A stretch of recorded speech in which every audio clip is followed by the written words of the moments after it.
मन्दारमाला कुलितालकायै कपालमालाङ्कितशेखराय दिव्याम्बरायै च दिगम्बराय नमः शिवायै च नमः शिवाय। नमस्कार दर्शकवृन्द, भोरा ज्योतिष दर्शनमा यहाँहरू सबैलाई हार्दिक स्वागत गर्न चाहन्छु। म शालिग्राम ढकाल। 2080 सालको नाग पञ्चमी कहिले पर्दछ, के गर्नुपर्दछ, नाग पूजा गर्ने विधि के हो, नाग पूजा गर्नाले के हुन्छ लगायत सम्पूर्ण जानकारी म यहाँ लिएर उपस्थित भएको छु। दर्शकवृन्द 2080 सालको नाग पञ्चमी श्रावण शुक्ल पञ्चमीमा पर्दछ। यस वर्ष मलमासले गर्दा भदौ 4 गति नाग पञ्चमी परेको छ, जुन सोमबार परेको छ। त्यस्तै अगस्त 21, 2023 नाग पञ्चमी परेको दिन महत्त्वपूर्ण दिन हो दर्शकवृन्द। विशेष गरी हाम्रो यो धरतीमा, यो धराधाममा हरेक प्राणीहरू, विशेष गरी हाम्रो वैदिक सत्य सनातन धर्मले के भन्छ भन्दाखेरि धरतीमा रहेका हरेक प्राणीभित्र भगवानको निवास हुन्छ। नाग उनी भगवानको स्वरूप हुन्। हामीलाई शुभ अथवा अशुभ के कस्तो भइरहेको छ भन्ने तमाम जानकारी दिन्छन् नाग देवताले। तसर्थ दर्शकवृन्द यो नाग पञ्चमीमा पूजा कसरी गर्नुपर्दछ, पूजाको विधि के हो लगायत जानकारी पनि म यहाँलाई दिँदै जानेछु। दर्शकवृन्द सर्वप्रथम नाग हरेक जमिनमा, हरेक भूमिमा नाग हुने गर्दछ। तपाईले पहिला घर बनाउनुभन्दा अगाडि नै, जग खन्नुभन्दा अगाडि नै यस ठाउँमा नाग छन् भनेर नागको पहिचान गर्नुपर्दछ, नागको दिशा पहिचान गर्नुपर्दछ दर्शकवृन्द। र नाग कुन ठाउँमा छन् त्यो पहिचान गरे पछाडि अब नागको शिर कता फर्किएको छ त, कसरी हो पूजा गर्ने। हामीले नाग छ भनेका छौँ, मान्छौँ, तर नागलाई विधि नपुर्याइकन गर्यो भने त्यसको फल मिल्दैन दर्शकवृन्द। तसर्थ दर्शकवृन्द नाग देवताको विशेष पूजाको लागि नागको शिरको ज्ञान हुनु अत्यावश्यक हुन्छ दर्शकवृन्द। दर्शकवृन्द 3 महिनामा नाग देवताले आफ्नो शिर परिवर्तन गर्ने गर्दछन्। भदौ, असोज, कार्तिक महिनामा नागको शिर पूर्व दिशामा हुन्छ भने मङ्सिर, पुष र माघमा नागको शिर दक्षिण दिशामा हुने गर्दछ। फागुन, चैत्र, वैशाख महिनामा नागको शिर पश्चिम दिशामा हुन्छ भने जेठ, असार र श्रावण महिना, साउन महिनामा नागको शिर उत्तर दिशामा हुने गर्दछ।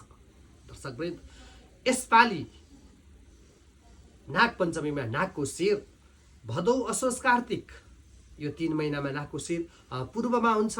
तसर्थ नागको शिर पूर्व दिशामा रहेको छ। अब पूजा गर्दाखेरि कसरी, नागको शिर पूर्वमा रहेको छ, पूजा गर्ने कसरी, हामीलाई प्रायःलाई पूजा गर्न पनि जानिरहेका छैनौँ, बुझिरहेका छैनौँ, थाहा हुँदैन धेरैलाई। दर्शकवृन्द नागको शिर पूर्वमा हुँदा तपाईँले जहिले पनि उत्तर फर्किएर पूजा गर्नुपर्दछ दर्शकवृन्द। दक्षिण बसेर उत्तर फर्केर नाग देवताको पूजा गर्नुपर्दछ। कहिले पनि नागको पूजा आम्ने सामने भएर गर्नु हुँदैन। अब यदि नागको शिर तपाईको दक्षिण छ भने पश्चिम बसेर पूर्व फर्केर चाहिँ पूजा गर्नुपर्दछ। यसरी नागको शिर अनुसार कता फर्केर कसरी पूजा गर्ने भन्ने पनि जान्नु पर्दछ, बुझ्नु पर्दछ। दर्शकवृन्द अब यसपालिको नाग पञ्चमीमा हामीले के गर्ने, विशेष गरी तपाईको घरमा शुभ अथवा अशुभ नागका अनेक रङहरू हुन्छन्। कुनै घरमा सेतो नाग हुन्छ, कुनै घरमा पहेँलो, कुनै घरमा कालो, कुनै घरमा रातो, अनेक प्रकारका नागहरू हुने गर्दछन्। जुन घरमा सेतो नागको निवास छ, पहेँलो नागको निवास छ, रातो नागको निवास छ भने त्यो अत्यन्त शुभ हुन्छ दर्शकवृन्द। त्यस्तै यदि कालो नाग छ भने चाहिँ होस पुर्याउनु पर्ने हुन्छ। त्यस ठाउँमा विशेष तरिकाले नागको थापना गरेर पूजा अर्चना गर्नुपर्दछ दर्शकवृन्द। तपाईको जमिनमा, तपाईको घरमा यदि नागको निवास छ भने तपाईलाई सपनामा अनेक प्रकारका संकेत आउँदछन् दर्शकवृन्द। तपाईको जन्मकुण्डलीमा यदि सर्पको प्रभाव, सर्प शाप अथवा सर्प वरदान के कसो छ त्यो बुझेर चाहिँ अझै नागको पूजा गर्नुभयो भने धेरै राम्रो हुन्छ। यसपालिको नाग पञ्चमी सोमबार परेको छ। नागको हेर्नुहोस्, नाग पञ्चमी हामी जहिले पनि पञ्चमीमा नागको पूजा गर्नुपर्छ। किन भन्दा तपाईको पञ्चमी तिथि भनेको नागको तिथि हो। हेर्नुहोस् दर्शकवृन्द, तिथिसा बन्निकौ गौरी गणेशोही, नागको तिथि भनेको पञ्चमी तिथि हो र नागको नक्षत्र भनेको अश्लेषा नक्षत्र हो दर्शकवृन्द। अश्लेषा नक्षत्रको मालिक नाग हुन् र पञ्चमी तिथिका मालिक नाग हुन्। तसर्थ त्यो तिथिमा उनीहरूलाई मनपर्ने दिन मनपर्ने नक्षत्रमा हामीले नागको पूजा गर्यौँ भने अवश्य पनि हामीलाई नागको आशीर्वाद प्राप्त हुन्छ। र यसपालिको नागपञ्चमी विशेष रहेको छ, किन भन्दाखेरि सोमबार पनि परेको छ। सोम पञ्चमी भनेको महत्त्वपूर्ण दिन हो, एउटा पर्व दिन हो दर्शकवृन्द। सोमबार अनि पञ्चमी तिथि एकै दिन पर्नु, तपाईँका जन्मकुण्डलीमा यदि मनमा अशान्ति छ, चन्द्रमा पनि खराब भएर बसेको छ, विशेष तपाईँले जुन तरिकाले पूजा अर्चना वन्दना गर्नुपर्ने हो त्यो पुरा भइरहेको छैन भन्ने बुझ्नु पर्दछ दर्शकवृन्द। विशेष गरी यसपालिको नागपञ्चमीमा सोम पञ्चमी नागपञ्चमीमा तपाईँले बिहान उठेर नुहाइधुवाइ गरेर त्यस पछाडि आफ्नो स्नान सन्ध्या वन्दनादि आदिले परिपूर्ण भएर त्यसबाट निवृत्त भएर नित्य कर्म सकेर अनि श्वेत वस्त्र धारण गरेर तपाईँले चाहिँ नागको पूजा गर्नुपर्दछ दर्शकवृन्द। अब नागको पूजा गर्दा तपाईँले मैले यसपालि नागको शिर पूर्वमा रहेको छ, तपाईँ दक्षिण दिशामा बसेर उत्तर फर्केर चाहिँ तपाईँले नागको पूजा गर्नुपर्दछ। पूजा गर्ने कसरी भन्दाखेरि तपाईँले दियो कलश गणेश स्थापना गरेर र अब यदि तपाईँको त्यहाँ अचल रूपै नागको चाहिँ मूर्ति अथवा केही राख्नु भएको छ भने त्यसलाई चाहिँ त्यहीँ राखेर पूजा गर्नु पर्यो। होइन अब यत्तिकै चाहिँ म प्रतिमा बनाएर अथवा कुनै चाहिँ स्वर्ण अथवा तामाको केहीको नागको चाहिँ नागिनीको चाहिँ मूर्ति बनाएर चाहिँ म पूजा गर्छु भन्नुहुन्छ भने दियो कलश गणेश अनि बिचमा चाहिँ नागिनीको मूर्ति राखेर पूजा अर्चना गर्नुपर्ने हुन्छ दर्शकवृन्द। सबभन्दा पहिला प्रतिज्ञा सङ्कल्प गरेर तपाईँको कुण्डलीमा यदि चाहिँ भनौँ सर्पजन्य अरिष्टहरू छन् भने नागजन्य अरिष्टहरू छन् भने त्यसको निवृत्तिको लागि चाहिँ म यो नाग पूजा गर्छु, मेरो घरमा सुख शान्ति समृद्धि होस्, कुनै चाहिँ दीर्घ रोगको शिकार हुन नपरोस्, कुनै विषजन्य भय नहोस् भन्ने सङ्कल्प गरिकन तपाईँले चाहिँ नागको पूजा गर्नुपर्दछ दर्शकवृन्द। यसरी दियो अनि कलश अनि गणेशको पूजा गरिसकेपछि तपाईँले नाग देवताको पूजा गर्नुपर्दछ। ओम नमोस्तु सर्पेभ्यो जे के च पृथिवी मनु जे अन्तरिक्षे जे दिवितेभ्यः सर्पेभ्यो नमः।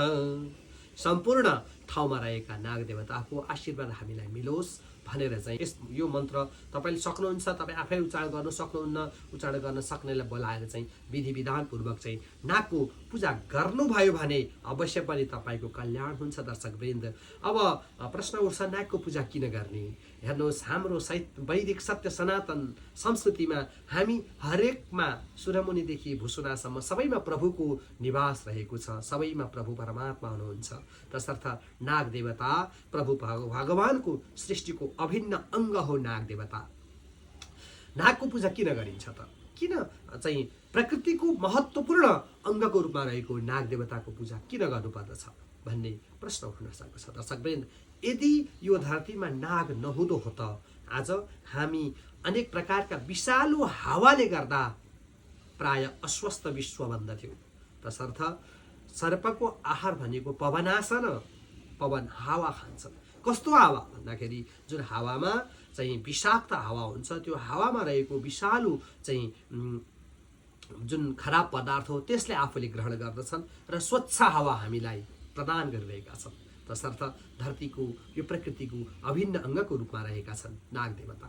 हामी नागको पूजा गर्छौँ, यो हाम्रो संस्कृति हो, यो हाम्रो धर्म हो, यही नै हाम्रो वैदिक सत्य सनातन हिन्दू धर्मको विशेषता हो दर्शकवृन्द। हामी यति मात्रै होइन, हामी कुशको पूजा गर्छौँ। अब चाँडै कुशे औँसी आउँदैछ, हामी कागको पूजा गर्छौँ, हामी कुकुरको पूजा गर्छौँ, हामी देउराली अनि भन्ज्याङ चौतारीमा बर पिपलको पूजा गर्छौँ, देउराली देवको देवी देवताको पूजा गर्छौँ। दृश्य अदृश्यमा हरेकमा हामी भगवानको स्वरूप मानेर हामी पूजा अर्चना गर्दछौँ। गाईको, गोरुको अथवा अझ भनौँ दाजुभाइको, हामी हाम्रो संस्कृतिमा हेर्नुहोस् त हामी हरेकलाई भूमिरज जमिनको पूजा गर्छौँ। यस प्रकारको भाव राखेर अत्यन्त समर्पणको भावले नागको पूजा गर्नु पर्दछ दर्शकवृन्द। तसर्थ मैले अघि नै बताइसकेँ, सबभन्दा पहिला नागको शिर पहिचान गरेर पूजा अर्चना गर्नुहोस्। यसले अब के चढाउने भन्दाखेरि चन्दन अक्षता दही फुल दुबो आदिले पूजा गर्नुपर्दछ र नागलाई अर्पण गर्ने भनेको गाईको दुध हो दर्शकवृन्द। जुन घरमा तपाईँले अर्पण गरेको गाईको दुध, काँचो दुध है, नागलाई कहिले पनि पकाएको दुध हुँदैन, काँचो दुध यदि अर्पण गर्नुभयो र त्यो दुध नागले आएर खायो भने अवश्य पनि दर्शकवृन्द तपाईँको कुलमा कहिले पनि नागको खराब प्रभाव पर्दैन, अर्थात् कसैलाई पनि नागले डसेर मृत्यु हुँदैन दर्शकवृन्द, यो शास्त्रले बताएको छ। तसर्थ नागलाई प्राय हाम्रो समाजमा नागलाई दुध चढाउनु हुँदैन, दुधपान गरी सर्प खाली विष बढाउँछ भनेर भन्छौँ हामी। हो, उसको प्रकृतिमा हरेकलाई बच्नको लागि भगवान्ले केही न केही दिनुभएको छ। नागको चाहिँ शत्रुबाट बच्ने उपाय भनेको नागलाई भगवान्ले प्रदान गर्नुभएको भनेको विष हो। त्यो विष उसले चाहिँ जब आफ्नो शक्ति सञ्चय गर्दछ नि, जब हामी भोकाएको बेलामा केही खान कसैले हामीलाई दियो भने हामी उसलाई धन्यवाद भन्छौँ, हामी उसका प्रति हामी कृतज्ञ बन्दछौँ। त्यसै गरी नाग देवतालाई पनि तपाईँले गाईको दुध अर्पण गर्नुहोस्। यो अर्पण गर्नाले अवश्य पनि तपाईँका चाहिँ अनेक प्रकारका अनिष्टहरू हटेर जान्छन्। यसपालि चित्रा नक्षत्रमा यो नागपञ्चमी परेको छ। विशेष गरी कन्या राशिका लागि र तुला राशिका लागि अनि कुम्भ राशिका लागि, साथसाथै मकर राशिका लागि र वृष राशिका लागि चाहिँ यसपालिको यो नागपञ्चमीमा विशेष नागको कृपा वर्षनेछ दर्शकवृन्द। हुन त हरेकलाई यो चाहिँ नागपञ्चमीमा हरेक व्यक्तिलाई यो राशि ऊ राशि भनिरहनु पर्दैन, हरेक व्यक्तिलाई अत्यन्त राम्रो हुन्छ नागको पूजा अर्चना वन्दना गर्नाले, नागको आशीर्वाद लिनाले। तर पनि विशेष गरी कन्या राशिका लागि चाहिँ विशेष फल प्राप्त हुन्छ। कन्या राशिवाला व्यक्तिले यसपालिको नागपञ्चमीको व्रत बसेको खण्डमा, हरेकले नागपञ्चमीको व्रत चाहिँ बस्नै पर्दछ भनेर शास्त्रमा बताएको छ। नागपञ्चमीको व्रत बस्नाले तपाईँको विशेष गरी देवादिदेव महादेव भोले बाबा पशुपतिनाथको गलामा वासुकी नाग गहनाको रूपमा रहनु भएको छ भने भगवान विष्णुको शयनको रूपमा शेष नाग रहनु भएको छ। यसरी भगवान शिवले अनि भगवान विष्णुले स्वीकार गरेर आफ्नो गहना बनाउनु भएको, आफ्नो शैया बनाउनु भएको यस प्रकारको नागलाई हामीलाई अभिष्ट प्रदान गर्ने किन नबनाउने। तसर्थ यो अभिष्ट प्रदान गर्ने बनाउनको लागि तपाईँले आजको व्रत विधि विधान पूर्वक बस्नुहोस् र यस प्रकारको यो व्रत बस्नाले तपाईँलाई हरेक अभिष्टहरू पुरा हुन्छ। मनसा देवीका पुत्रहरू यी नागहरूको चाहिँ कृपा सदैव रहिरहोस्। कोही भन्ने गर्नुहुन्छ हाम्रो घर वरिपरि नाग घुमिरहेका छन्, सर्प घुमिरहन्छन्, नाग घुम्छन्, के हो कसो हो भनेर बताउनुहुन्छ। हो, अवश्य पनि यदि तपाईँको घर वरिपरि सेता चाहिँ राता पहेँला हालका सर्पहरू घुम्छन् भने अवश्य पनि त्यहाँ विशेष नाग मणिहरू छन्, नाग रत्नहरू रहेका छन् भन्ने हामी बुझ्न सक्छौँ दर्शकवृन्द। नाग त्यो यदि तपाईँको जमिनमा मणियुक्त नागहरू छन् भने तपाईँलाई अत्यन्त त्यो जमिन लिए पछाडि तपाईँलाई यति राम्रो हुँदै जान्छ, यसको कुनै भनिसाध्यै छैन। तसर्थ दर्शकवृन्द यसपालिको यो जुन नागपञ्चमी हो यसलाई विधि विधानपूर्वक पूजा अर्चना गरेर तपाईँले चाहिँ नागको आशीर्वाद लिनुहोला र विशेष गरी नागको मूर्तिमा आफ्नो घरमा त्यो नागको फोटो टाँसेर हुन्छ कि अथवा नागको पूजा गरेर हुन्छ कि कसरी हुन्छ, नागको आशीर्वाद लिनुहोस् र यो 2080 साललाई अत्यन्त सार्थक बनाउनुहोस्। यो नागपञ्चमी पर्वलाई महापर्वको रूपमा मनाउनुहोस्। यही भन्दै म बिदा हुन चाहन्छु। राज ज्योतिष दर्शनका कार्यक्रमहरू यहाँहरूलाई कस्तो लागिरहेको छ, लाइक कमेन्ट शेयर सब्सक्राइब गर्न भने नभन्नुहोला। हेर्दै गर्नुहोस् हो राज ज्योतिष दर्शन। जय हो।